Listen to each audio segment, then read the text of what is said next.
মোজার ওপর মাসাহ করার বিধান। মোজার ওপর মাসাহ করা বিষয়ে কয়েকটি কথা অবশ্যই জেনে রাখা জরুরি। প্রথম হচ্ছে যে মোজার ওপর মাসাহ যখন আপনি করবেন তখন কিছু শর্ত পূরণ আপনাকে করতে হবে, তবে আপনি মোজার ওপর মাসাহ করতে পারবেন, নচেত না। 4টি শর্ত রয়েছে, কমপক্ষে 5টি শর্ত অনেকে উল্লেখ করেছেন। তো এই 4টি শর্ত যদি আপনি পূরণ করতে পারেন তবেই মোজার ওপর মাসাহ করতে পারবেন, নচেত মোজার ওপর মাসাহ শুদ্ধ হবে না। প্রথম হচ্ছে মোজা দুটি আপনি উজু অবস্থায় পরিধান করেছেন। উজু অবস্থায়, যদি আপনি উজু অবস্থায় পরিধান না করেন, এমনি সাধারণভাবে আপনি মোজা পরে নিলেন, তারপর আপনি উজু করলেন এবং মাসাহ করছেন, তাহলে কিন্তু মাসাহ হবে না, উজু হবে না। ফলে আপনাকে প্রথমে উজু করে নিতে হবে এবং উজু অবস্থায় আছেন এমতো অবস্থায় আপনাকে মোজা পরিধান করতে হবে। উদাহরণস্বরূপ, আপনি মাগরিবের সময় উজু করলেন, উজু করার পর সম্পূর্ণ উজু করা হয়ে গেল, তারপরে আপনি মোজা পরে নিলেন। তারপরে যখন এশার সময় যদি আপনার মাসাহ করার প্রয়োজন পড়ে, মানে উজু যদি আপনি করেন, তখন আপনি মাসাহ করবেন। দ্বিতীয় শর্ত হচ্ছে মোজা দুটি পবিত্র হতে হবে, অপবিত্র হলে হবে না। তৃতীয় হচ্ছে এটি উজুর ক্ষেত্রে, মানে উজু ভেঙে গেছে এরকম ক্ষেত্রে আপনি মাসাহ করতে পারবেন, কিন্তু গোসল যদি ফরজ হয় তাহলে কিন্তু আপনি মাসাহ করতে পারবেন না। উদাহরণস্বরূপ, আপনার রাত্রে আপনি মোজা পরে ঘুমিয়েছিলেন, ফজরের সময় ভেবেছিলেন যে মাসাহ করবেন, কিন্তু আপনার স্বপ্নদোষ হয়ে গেছে, তাহলে ফরজ গোসল, তাহলে আপনার ওই মোজার ওপর মাসাহ চলবে? জি না, মোজা আপনাকে খুলে গোসল করতে হবে, ফরজ গোসল। তারপরে আবার আপনি ফজরে উজু করবেন, মোজা পড়বেন, তারপর জোহরে যখন আপনি আবার নতুনভাবে উজু করবেন তখন আপনি মাসাহ করতে পারবেন। তো উজুর ক্ষেত্রে এটা, মানে উজু ভেঙে গেলে আপনি মাসাহ করতে পারবেন, কিন্তু গোসল ফরজ হয়ে গেলে মাসাহ করতে পারবেন না। 3টে শর্ত হলো, প্রথম শর্ত কি? উজু অবস্থায় পড়তে হবে। দ্বিতীয় শর্ত, মোজা দুটি পবিত্র হতে হবে। তৃতীয় শর্ত,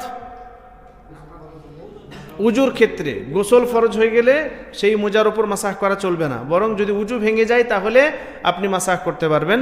4 নম্বর শর্ত হচ্ছে সময়সীমার ভিতরে আপনাকে মাসাহ করতে হবে।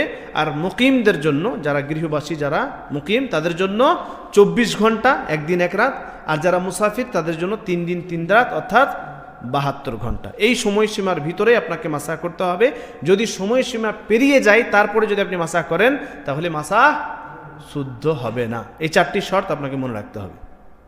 আরেকটা শর্ত অনেকেই এখন অ্যাড করছেন, সেটি হচ্ছে মোজা টাকনুর ওপরে হতে হবে, টাকনুর নিচে না। এখন যেরকম স্টাইলের মোজা এসছে না, অনেকেই পড়ছে এত শর্ট মোজা, এত ছোট মোজা যে টাকনুর নিচে, মানে একদম হালকা, অর্ধেক পা ঢাকা, এরকম ধরনের মোজা।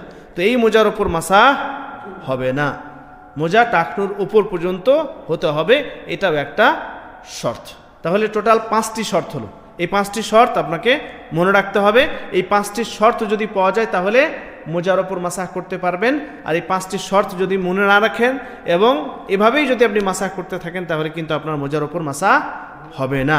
দ্বিতীয় বিষয় মোজার ওপর মাসাহ করার বিষয়ে, যে এই যে সময়সীমা, মানে মুকিমদের জন্য 24 ঘন্টা এবং মুসাফিরদের জন্য 72 ঘন্টা, 3 দিন 3 রাত, এই সময়সীমা কখন থেকে শুরু হবে, কখন থেকে আপনি গণনা করবেন? মোজার ওপর মাসাহ করার সময়সীমা শুরু হবে যখন থেকে আপনি মোজা পরিধান করেছেন তখন থেকে, না যখন প্রথমবার মাসাহ করেছেন তখন থেকে? যখন থেকে আপনি প্রথমবার মাসাহ করলেন তখন থেকে। উদাহরণস্বরূপ, আপনি মাগরিব সলাতে উজু করলেন, মাগরিব সলাতের জন্য, উদাহরণস্বরূপ আপনি মাগরিব সলাতের জন্য উজু করলেন, তখন মোজা পড়লেন। এশার সলাতও ওই উজুতেই আপনি পড়ে নিলেন। উদাহরণস্বরূপ, উজু ভেঙেছে রাত্রের কোনো এক সময়, প্রথমবার মাসাহ করেছেন কখন? ফজরের সময়। উদাহরণস্বরূপ 5টার সময় ফজরে আপনি মাসাহ করলেন, তাহলে আগামীকাল ফজর হওয়ার 5টা হওয়ার আগ পর্যন্ত আপনি মাসাহ করতে পারবেন। এটা হচ্ছে সময়সীমা, মানে তখন থেকে 24 ঘন্টা গণনা হবে যখন থেকে আপনি প্রথমবার মাসাহ করলেন। যখন থেকে মোজা পড়েছেন তখন থেকে না, মোজা পড়েছেন তো আপনি মাগরিবের সময়, মোজা পড়েছেন আপনি মাগরিবের সময়, কিন্তু আপনি প্রথমবার মাসাহ করলেন কখন? ফজরের সময়, কারণ 2 ওয়াক্ত ওয়াক্তের সালাত আপনি একই উজুতে পড়ে নিয়েছেন, আপনার উজু ভাঙেনি, তাহলে আপনি প্রথমবার মাসাহ করলেন। উদাহরণস্বরূপ ফজরে 5টার সময়, তাহলে এই সময় থেকে শুরু হবে 24 ঘন্টা মুকিমদের জন্য আর 72 ঘন্টা মুসাফিরদের জন্য। এই সময়সীমার ভিতরে আপনাকে মাসাহ করতে হবে। এই সময়সীমা যদি পেরিয়ে যায় তাহলে কিন্তু মাসাহ হবে না। তৃতীয় বিষয়, মোজার ওপর মাসাহ করার পদ্ধতি কি? মোজার ওপর মাসাহ করার শুদ্ধ পদ্ধতি হচ্ছে, মাথা এবং কান মাসাহ হয়ে গেল, তারপরে আপনি নতুন পানি নেবেন। পানি নেওয়ার পর হাতের আঙুলগুলো ফাঁকা ফাঁকা এরকম থাকবে, ফাঁকা ফাঁকা, এবং ডান হাত ডান পায়ের ওপর, বাম হাত বাম পায়ের ওপর, আঙুল দিক থেকে ওপর দিকে একবার উঠিয়ে দিবেন, যথেষ্ট। এটা হচ্ছে মোজার ওপর মাসাহ করার শুদ্ধ পদ্ধতি। ডান দিকে বাম দিকে নিচে বা একটা পা দুটো হাত দিয়ে, জি না, এরকম না, বরং একসাথে করবেন। এটাই হচ্ছে বেশি দলিলের কাছাকাছি এবং রাজেহ মত, যে কথা শেখ সালেহ উসাইমিন রহমতুল্লাহ আলাই বলেছেন। শেখ সালেহ উসাইমিন রহমতুল্লাহ আলাই এই মতটাকে বেশি তারজিহ এবং অগ্রাধিকার দিয়েছেন, যে আপনি ডান হাত ডান পায়ের ওপর, বাম হাত বাম পায়ের ওপর রেখে একসাথে মাসাহ করবেন।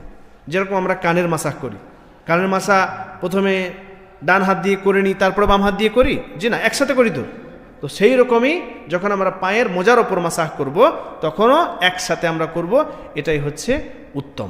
তাহলে আমরা এখানে কয়টি জিনিস জানলাম? তিনটি জিনিস। একটা হচ্ছে মোজার ওপর মাসাহ করার শর্ত, দ্বিতীয় হচ্ছে সময়সীমা কখন থেকে শুরু হবে, আর তৃতীয় হচ্ছে মোজার ওপর মাসাহ করার পদ্ধতি। তিনটে মনে রাখুন, ইনশাআল্লাহ শেষে প্রশ্ন করা হবে।